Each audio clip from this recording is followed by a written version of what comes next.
That quorum is this for economic business. Those in favor, please say aye. Those not in favor, please say no. The ayes have it.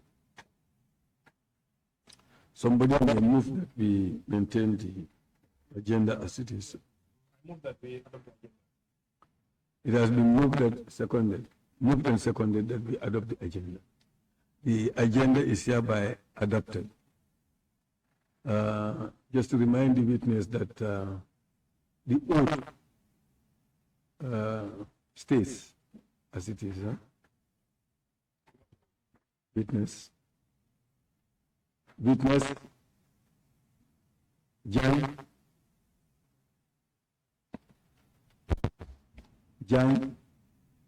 Yes, sir. Witness, Mr. Jagne. Yes, sir, I think so.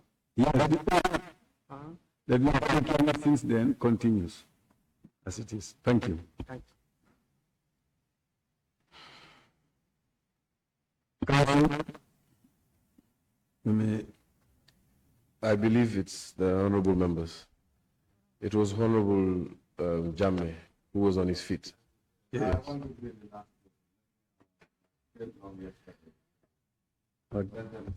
Okay. But since it's a short day, we will do it upside down. The council will come last. Yes, I was thinking that the honorable member had a trend. So if we discover the trend, it's trend.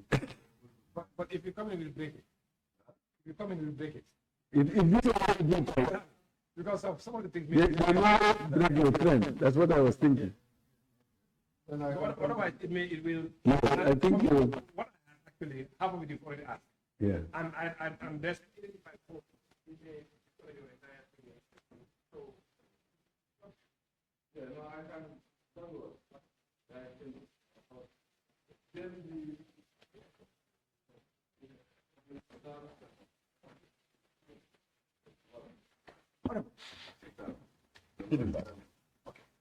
The Senegal. Do we like interpreter? Yeah, do we like interpreter or what? Do we like interpreter?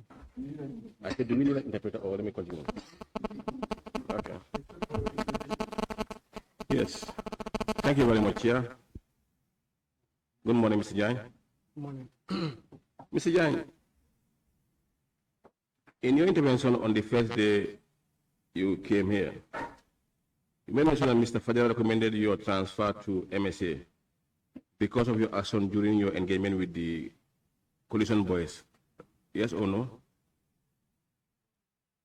Nango translate all of my deal. Hmm? Nango translate all of. Acha.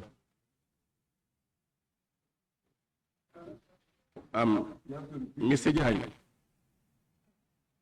in your intervention on the first day, you made mention that Mr. Fadera recommended your transfer to MSA because of your action during your engagement with the coalition boys. True or false?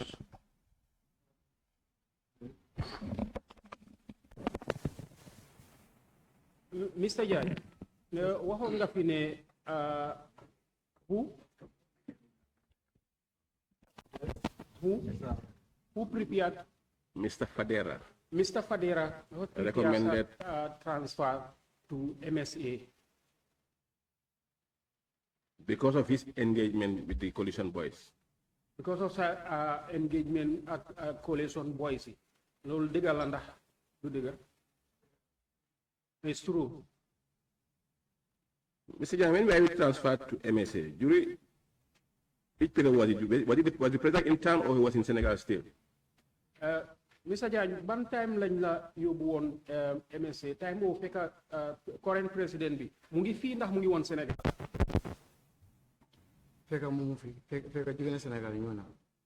And he was in the country. He was already in the country. He was no more in Senegal. Mr. Jagne, was there any personal relationship between you and Mr. Fadera before your transfer?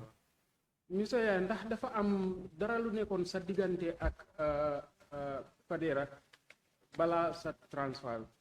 Personal relationship. Personal sa diggante ak moom. Personal relationship.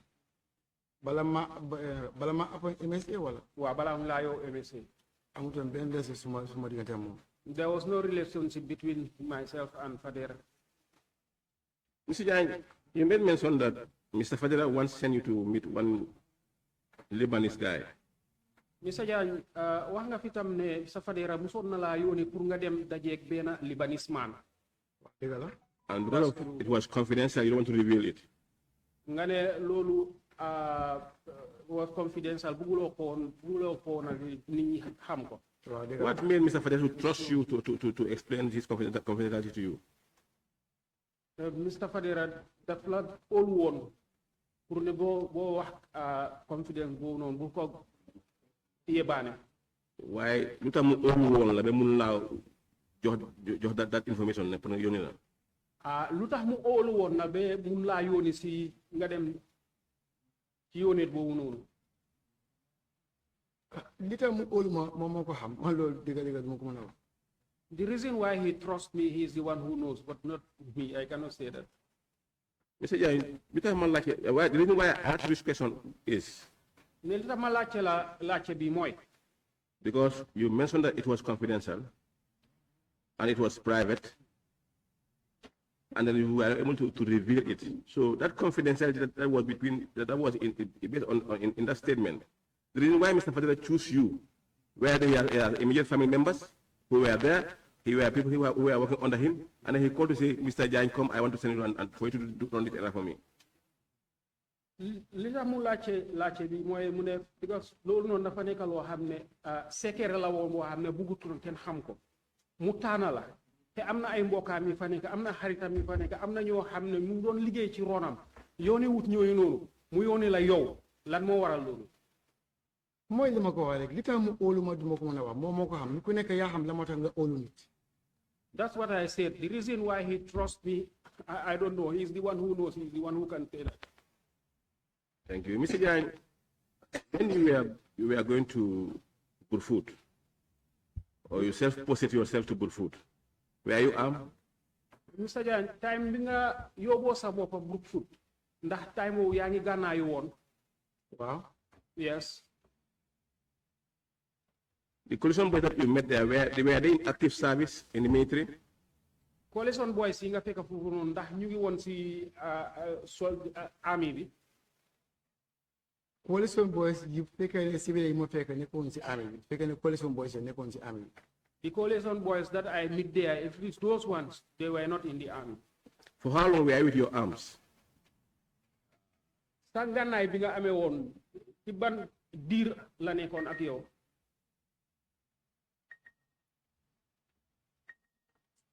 mënuma recall waaye yàgg naa man de am naa man roughly 2-3 weeks. Estimate to that. I cannot remember, but it spent time with me almost for 2-3 weeks. And when you were there, you were taking orders from who? Bi nga nekkee foofu noonu ki kan nga doon jël ndigal. bi ma nekkee foofu noonu man maa Turo Jagne ñoo fa nekkoon because moom lañ appointed for chief security of that place. When I was there with Turo Jagne because he was the one appointed there as chief security. Appointed by who? Kan moo ko appointed on foofu? The president. The president. And you were reporting to him? Te da nga doon dem ci moom pour ndigal. Wow. A civilian? Yes. Civilian. Waaw because time boobu mënuma wax ne amoon any command and control boo xam ne ni boobu naka du ma ko mën a wax si olof la amoon any command and control boo xam ne ni man dinaa fa mën a dem pour wax ak moom naka laay doxale liggéey bi. Because by that time I was not having any command to go and report to. He was the only one. Mr. Jagne, there was command and control. There was the head of the army, and there were senior men that were in the army. The army was still around, right or wrong? Mr. Jagne, command and for one kay because njiiti soldaar yi mu ngi fa woon soldaar yaa ngi fa woon waroon nga magi soldaar yi ñu ngi fa woon. njiiti soldaar bi mooy CDS Badji te Badji time boobu noonu nekkatul office mi ngi doon wër si mbedd Johnson boo leen fekk mu taxaw. The head of the army was the CDS Badji. And Baji was not there. Not anywhere you go to, you meet Baji there. Baji was a senior guy. There were people who are below Baji and whom you were supposed to report to.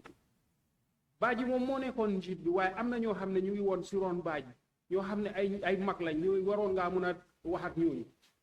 ñi nekkoon si gannaaw si ron Baji si ñi ma war a report temps boo leen si camp bi doo dem fekk fa commanda ñu fa fekk mooy suma rang miti la sajin yi di high rankas yoo fa le fekk ay oto la owan and lefen yu bay doon dee gis.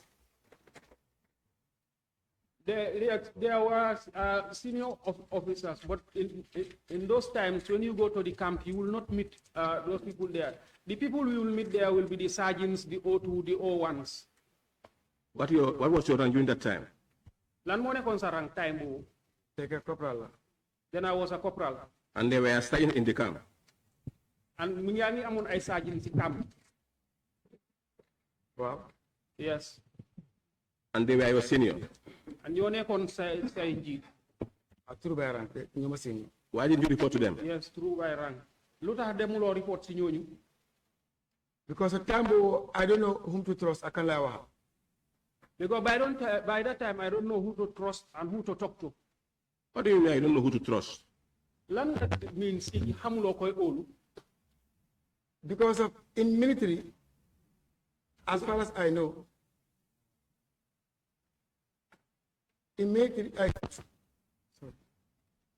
si military bi speaking man li ko mën a xam mooy su tis demee comme situation bi nekkoon then fooguma ne man time boobu noonu amoon naa xel bi pour dem si sajin wala ootu pour jël si moom permission because of time boobu even soo jëlee si moom permission sax when things fall apart du la mën a baag si benn boor. In the military, as far as I know, in situation like that, the situation we were, you cannot go to a sergeant or somebody of that rank and you reporting to him. Because if things fall apart, he will not take responsibility. But Mr. Yang, you reported to a civilian. Why, Mr. Yang, you don't dem si ko xam ne nekkut soldat. Waaw nekkutoon soldat dëgg la wax dëgg la nekkutoon soldat. bi ma ñëwee foofu noonu moom laa gis ne moom mooy the guy control of anything loo xam ne nii moom moo belong to the present head of state. It's true, he was not an army, but when he came there, what I saw is he was in charge of that place, and he was the person that the president put there. So he's the only one that I can report to. Mr. Jagne, I think I'm not buying that story because it's like there were people who were your immediate boss. To whom did you return this gun when we were there? To whom did you return your arm? Mr. Jagne, nekuma di jema jenda xibaar waaye yow bi nga nekkee foofu noonu am na ñoo xam ne ñoom ñoo nekkoon sa boss yow sa ngànnaay bi nga koo delloo ci kan nga ko delloo woon. si Amori bi. To the Amori. Who was in charge of the Amori? Kan moo nekkoon in charge Amori. benn sergeant la fa fekk. I found one sergeant there. Who was your senior? Moo nekkoon sa senior. Wow. Yes. And what did you tell him when you were returning the Amori? And fan nga ko wax ne ko, what did you tell him? What did you tell him when you were returning the Amori? What did you tell him? Lan nga ko wax bi nga delloo sa ngànnaay. Because dama ko ne dañ am dañ joxe ordre ne soldat yi nga xam ne yëpp am ngànnaay dañ leen nañ delloo seen ngànnaay si camp yi. I told him that we have an order that all these securities that are having arms, let them return it to the Amori. Order from where? Order bi fu mu jógee. Order bi fii jógee boobu leen ma li ma wax mooy président moom moo ne soldat yi amee seen ngànnaay yëpp nañ ko delloo because ñi ngi am foreign ñi ngi amee ay gan yoo xam ne ñoom tamit borom ngànnaay lañ di mën a bokkaa ñoom liggéey ku nekk am ngànnaay. Where the order comes from, I was told that the president said all those who are having arms should return them because we have foreign troops that are in the country and they have their arms. Mr. Jagne, when you were returning this arm, was the current president in the Gambia or outside the Gambia? Mr. Jagne, bi nga delloo sa ngànnaay bii nii ndax current president mu ngi woon si biir dëkk bi ndax mu ngi woon ci biti réew. fekk nekku fi mi ngi woon Dakar. Then he was not here, he was in Dakar. But then by then they were not foreign troops in the Gambia.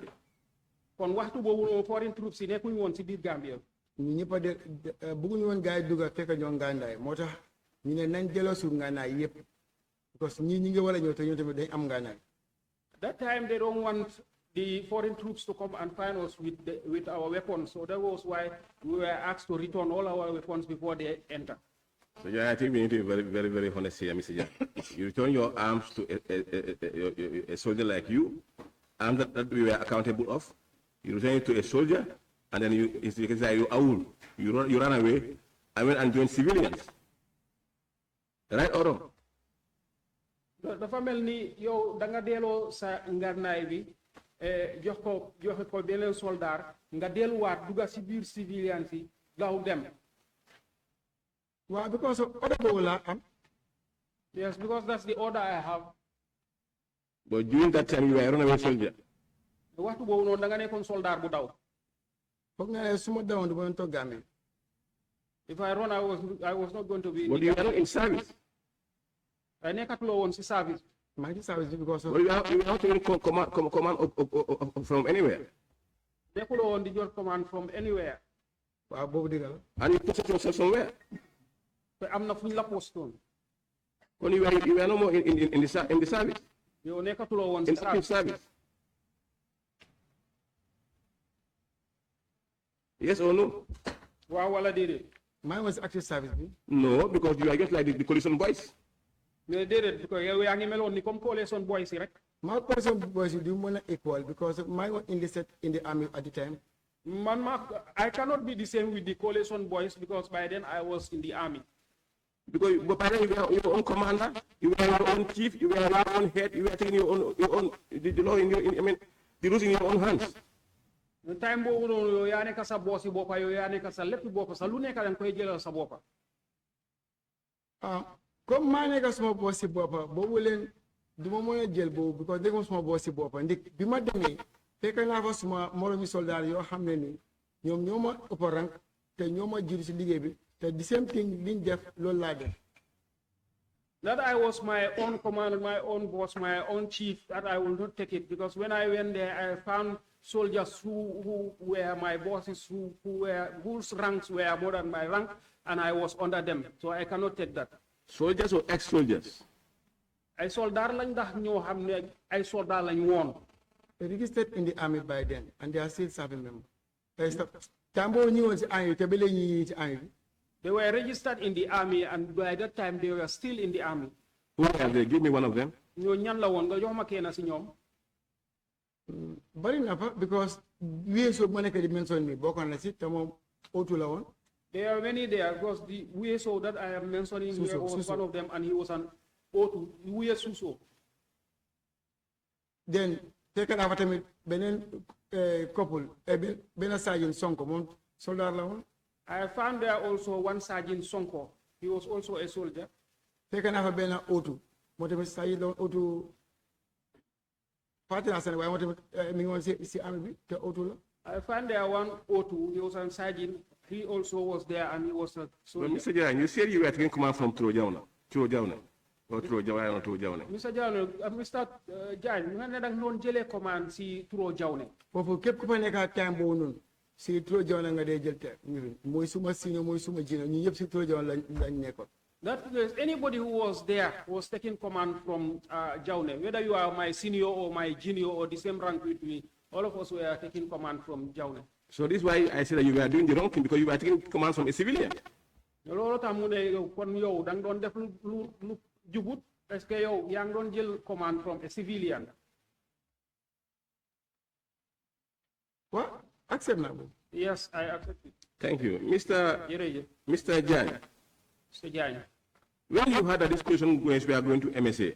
Bi nga déggee ne coalition boys yi dañoo dem MSA. On the ground? Ci foofu. Did you meet some members of the coalition boys there? Ndax fekk nga foofu noonu coalition boys yi. Fekk naa leen si ground bi ban ground. At the MSA. MSA. Waa fekk naa leen fa. Yes, I found them there. What were they doing there? Were they posted there by Trojan or they were there on their own? Lan lañ fa doon def Trojan ne moo leen fa yóbbu woon ndax dañ nekkoon foofu noonu seen coobere boppa. First day biñ demee la moo laajte wala after man bi ma demee ba toog gars yi fekk ma fa ban la see laajte. The first day when I went there or after when they came and found me The there? first day you went there with them. Or First you day met bi nga or you demee met or foofu you noonu met ak them ñoom. there. First day bi nga demee foofu noonu ak ñoom ndax foofu nga leen fekk. First day bi ma demee foofu laa leen fekka. The first day when I went, that's where I met them. waaw waaye du ma mën a wax ne dañ jël order si Trojan di dégguma turu mu leen koo wax. But I cannot say they took order from Trojan because I didn't hear Tro say it to them. What were they doing there? Lan lañ fa doon def. ñoom dañ demoon pour jël fa yeneen moto. They went to took some vehicle. From who? Ci kan. si Siaka ki fa nekkoon. From Siaka, the one that was there. And there was no military guy there. Ndax amutoon benn soldat bu fa nekkoon. ñoom time yi ñu demee. The Wow. time they went, yes. gis ma fa benn soldat. I didn't see any soldier there. Mr. Jagne, can we go back to those days as you mentioned? When you were posted at MSA, Time biñ la yóbbu MSA. or the first day you went there with the soldiers, with the coalition boys, Wala first day bi nga demee ko woon ak coalition boys. were there any turning machines around that area that were meant to repair maintenance engines? Ndax am na ren tool machine yi fa nekkoon yoo xam ne leen fa yóbbu woon pour maintenance moto yeeg yooyu. waaw ñu fa station noonu. Yes, they were stationed there. Where are those machines? Ana machines yooyu. machine yooyu fa la nekkoon benn ma faa jógee fa la nekkoon. The machines were there until the time I was leaving that place, they were there. You said the day you went there, during your first day, you said the day you went there, there were materials that were stolen. Nga ne yow bés bi nga demee first day bi nga demee foofu noonu fa am machine yi ñu sàccoon. machine yooyu yi ñu sàcc ak moom machine yi moo laajte du benn. The machines that were stolen and the ones you are asking. My question, you said there were machines that were stolen. I didn't finish my statement. ok Mu ne da nga ne dafa am yuñ sàccoon. dafa am bagage yu ñu sàcc. You said on yes. Dafa am bagage yuñ sàccoon. waaw What were they? Lañ la woon yan façon bagage la woon. bagage yooyu du ma ko mën a identify because li tax du ma ko mën a identify mooy ni ma xamee dañ ko sàcc bi ñu demee round si gannaaw kóotu ba léegi sa whole pampa dafa am benn place bu gaay daane fence bi so duga ma gis yenn moto ngi tampat and then li gën a tax ma óolu ne sàcc bagage yi dafa am benn gearbox bu gaay doon bëgg a dugal si pax bi mënu faa dugal gaay yi start pour toj fence bi so mënta dem ma fekk fa gearbox ba toog. I cannot identify the type of materials that were stolen. But the reason why I know that things were stolen there, because at the fence behind, the fence was broken. So when we came, in fact, they were trying to take away a gearbox, but they couldn't because it couldn't fit there. So when I came, we found that gearbox there. That's the time, and some of the vehicles also were tampered with. So that is why we know that some of the materials were stolen. So you only assume that they were materials stolen because of the fallen fence? léegi yow da nga xalaat rek ne dafa am bagage yu ñu fa sàcca because of ñu ngi toj fence bi. waaw te plus fekk naa fa evidence gaa ko teg. Yes, and also I found that they put some of the materials there. Was Siaka around? Ndax Siaka mu ngi fa woon. fekk Siaka nekku fa. Siaka was not there. When you took over MSA, bi nga jëlee MSA. did Siaka hand over anything to you? Ndax Siaka dafa hand over dara ci yow. déedéet. No. He didn't. joxut la dara.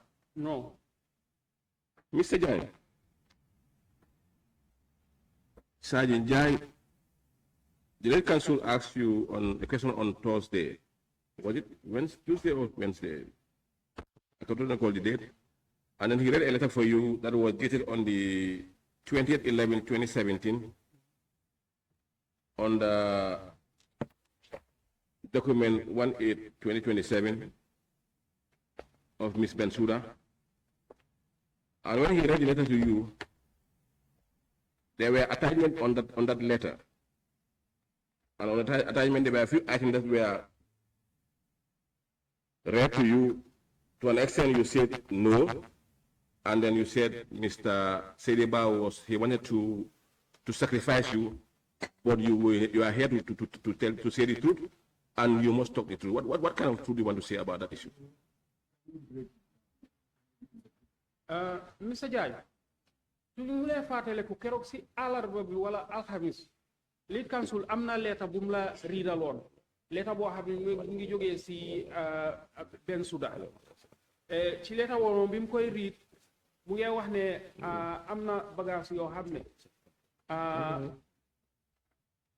xam ne somebody left. There were materials, for example, the workshop needed to verify and to find out in the language I'm reading it where it is parked vehicles were removed and taken away, repaired and giving them away. The other one also made mention that you forcefully removed Siaka. I think this thing was said to you. Ne amna bagage yoo xam ne ñu ngi leen génnee woon foofu noonu ba pare ci leeta bi tam mu ngi wax ne yow da nga forcé woon Siaka pour génnee ko foofu noonu xanaa waxoon nañ la yi après after si diggante bi yaa nga waxoon ne dafa am dëgg boo bugg a wax léegi dëgg boobu noonu la bugg a xam mooy lan.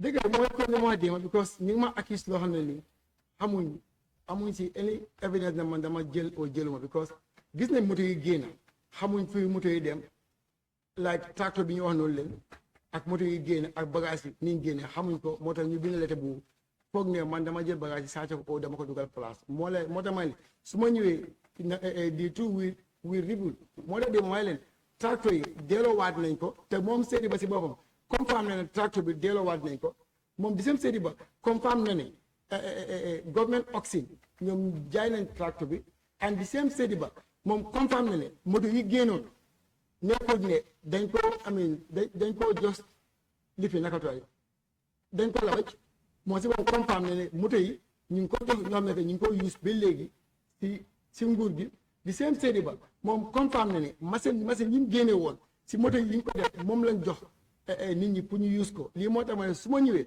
dëgg dina am because soo gisee lii bagage yi nekkuñ fa moo dañu foog ne bagage yi dama ko njuuj njaaj. The truth that I am talking about is the same thing what the letter is saying, because they thought that I sold those tractors and those materials that they are talking about in the letter. This is why I said when I come, I will reveal the truth, and that is the truth. Even Pro himself can confirm that. Sediba himself can confirm that those tractors came back and they were auctioned, they were sold. He saw it, he can confirm that. And Sediba himself can confirm that these equipments that they are talking about, the materials, were put into vehicles, use them to maintenance vehicles, and those vehicles are used by government officials. He can confirm that. He himself can confirm that the vehicles that I am talking about are the same vehicles that the officers are using in the government right now. This is what I was saying. This is why I was saying that I was going to say the truth about these things that they are talking about, the vehicles and the materials. Mr. Sediba, here they mentioned, Mr. Jagne, here they mentioned 4 tractors. And yesterday you said there were only 2. Mr. Jagne, fii dañ wax ne ñeneenti tractor. Waaye yow démb da nga wax ne ñaari tractor. Moom mi ko bind xam ne ñaar la. He who write it knows that it's 2. Because dem na be confirm ne ñaar la. Mu si boppam biñ ko delloowaat dama ko omu ñëw président gis ne delloo nañ ko. He himself was there. He confirmed that there were 2. He saw it. Not the one who wrote, but you asked Mr. Jagne, how many tractors were taken to Abundum by you? Neku kiko binda wa yow Mr. Jagne yow mi nga xam ne yaa yoon yóbbu ñaata tractors lañ yóbbu woon Bundung yow sa bopp ñaata tractors nga yóbbu woon Bundung. ñaari tractors lañ yóbbu woon pour cannibalize ko mënut a materialize ñu delloo ko. ñaari 2 tractors were taken to Bundung to cannibalize them, but it couldn't materialize, so we returned them. What was the problem with those tractors? Lan moo nekkoon problème si ñaari tractors yi. dañ am problème ñu bëgg koo cannibalize ekkati benn defar benn. Both of them have problems, so we wanted to cannibalize them to remove parts from one and put them on the other one so that that one can work, but it couldn't work. What was the problem? Lan moo nekkoon seen problème exactly. Problème bi ko xam te tàlloo ko xanaa daal dafa pan. You cannot know the problem when you don't start the engine. What I know is they had a breakdown. But the intention was to cannibalize them in it. So again, send halat mooy ne woon pour ngeen cannibalize. Wow. That means there was a problem with A and B. mu mel ni kon yéen xamoon ngeen ne nangam bii moo ci am problème léegi lii lañ war a génne fii pour def ko fii. ni nga ko mën a xamee mooy soo amee time nga toog nga seet ñoom ñaar ban moo si am minor problème nga maintenance ko but after that la coow li ba gars yi ñëw gis mu tracteur bi c'est balaa coow di bëri delloo ko so mujjee ko la. The only thing you can do is to look at check them and then know which problems they have, and then you cannibalize them. But when Sediba came, he knows that he cannot work, then he asks for them to be returned. So you took them there without knowing the problem? Say again. You took those tractors there without knowing the problem of those tractors? Da ngeen yóbbu woon tractors yooyu noonu te xamu leen woon lan mooy problème yi tractors. dañ ko bëgg a diagnose xam na la waaye after bi li ñuy starté di wax naan tracteur yi génne na Sediba mu ne wax ji bëri na delloo ko si laa ko delloo moo tax xaw ma problème bi. We wanted to diagnose them to know what the problem is, but when